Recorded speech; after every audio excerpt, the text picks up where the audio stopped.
سعودی عرب G20 کی 3 رکنی committee میں شامل ہو گیا ہے۔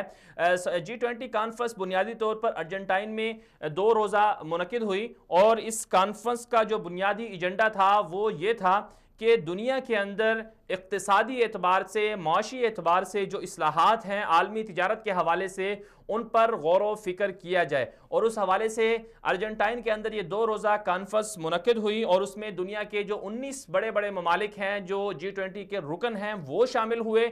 جس میں امریکہ بھی ہے، چین، ترکی، ارجنٹائن، میکسیکو، سعودی عرب ایک واحد ملک ہے مشرق وسطیٰ سے، سعودی عرب جس میں شامل ہے، باقی کوئی ملک جو ہے عربی اس میں شامل نہیں ہے۔ تو سعودی عرب کی طرف سے سعودی ولی عہد محمد بن سلمان جو ہیں وہ G20 کانفرنس میں شامل ہوئے، اور اس کانفرنس کا ایجنڈا یہ تھا کہ عالمی تجارت کے حوالے سے غور و فکر کیا جائے، کس طرح سے اس میں تبدیلیاں کی جا سکتی ہیں، اور پھر اس کے ساتھ ساتھ جو سیاسی صورتحال ہے بین الاقوامی اس پر بھی بات چیت ہوئی۔ تو سعودی ولی عہد کو بھی جو ہے زیر بحث رہے، یہ بھی بہت زیادہ خبروں کی زینت بنے رہے۔ اس کی وجہ یہ تھی کہ سعودی صحافی جو قتل ہوئے اس حوالے سے ان پر بہت زیادہ الزامات ہیں اس حوالے سے، لیکن بہرحال ان کی بہت اچھی ملاقاتیں رہیں وہاں پر۔ روسی صدر کے ساتھ وہ گرم جوشی سے ملے، اور انہوں نے ہاتھ پر ہاتھ مارا اور بہت گرم جوشی سے ملاقات کی۔ چینی صدر سے بھی انہوں نے ملاقات کی، اور جنوبی کوریا کے صدر سے بھی ملاقات ہوئی، امریکی صدر سے بھی ملاقات ہوئی، اور اسی طرح انڈیا کے وزیر اعظم سے بھی ان کی ملاقات ہوئی۔ اور اب جو خبریں سامنے آ رہی ہے کہ G20 کے حوالے سے 3 رکنی ایک کمیٹی ہوتی ہے، ٹرائیکا ہوتا ہے، اس میں سعودی عرب بھی شامل ہو گیا ہے۔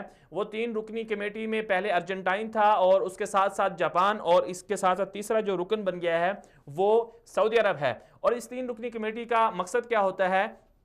کہ جو حالیہ اجلاس ہوا ہے G20 کا، وہ یا پھر جو گزشتہ یا پھر اس سے آنے والا اجلاس جو ہے، اس حوالے سے یہ تینوں جو نمائندے ممالک ہوتے ہیں یہ ان کو ذمہ داریاں سونپی جاتی ہیں۔ اب جو 2019 میں G20 کانفرنس ہوگی وہ جاپان میں ہوگی، اور 2020 میں جو G20 کانفرنس ہوگی وہ سعودی عرب میں ہوگی۔ سعودی عرب میں دنیا کے 20 بڑے بڑے ممالک جو دنیا کی 80% تجارت پر کنٹرول رکھتے ہیں وہ سعودی عرب میں جمع ہوں گے۔ بہرحال یہ سعودی عرب کی کامیاب سفارتکاری ہے جسے آگے بڑھانا چاہیے، اور اس کے ساتھ ساتھ جو سعودی عرب اور روس کے درمیان جو تعلقات ہیں وہ بھی اچھے ہونے جا رہے ہیں، اور خبریں یہ سامنے آ رہی ہیں کہ روسی صدر ولادیمیر پوٹن جو ہیں وہ آئندہ سال 2019 کے شروع میں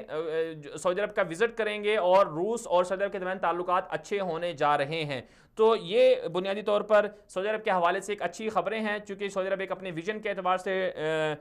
2030 ویژن کے اعتبار سے چل رہا ہے، اور تیل کی مصنوعات کے حوالے سے اپنی جو وسائل ہیں ان کو تیل سے ہٹ کر وہ دیگر اشیاء پر منتقل کرنے جا رہا ہے۔